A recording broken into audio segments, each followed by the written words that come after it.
ito, usually, nandito yung mga guys. If meron silang zero attraction with you, zero sexual attraction, pero they feel safe around you, they feel secured around you, mapupunta ka sa tinatawag nating friend zone. Okay, kaya tinawag kong clown kasi 'di ba, friends are just there to entertain us, kumbaga to make us feel better. And yun naman yung ginagawa ng clown. Wala na kasi ibang icon, pero yan yung naisip kong ilagay, clown.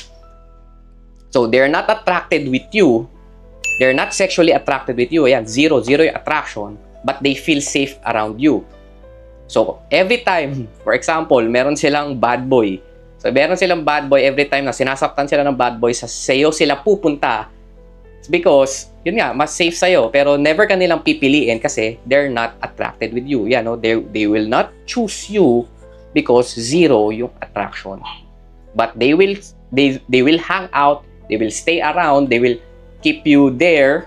Kumbaga, ilalagay ka nila sa friend zone. They want you to stay in their life. It's because you give them security.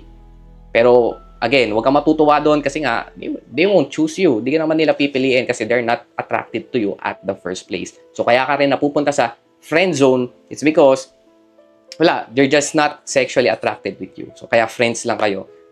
Ayan, pasahin nyo na lang yung isa't isa, ganyan. Entertainer ka lang sa buhay niya. And tuwing malungkot siya, pupunta lang siya sa'yo para pasahin siya, pero di ka niya pinipili as a sexual partner. So, next, if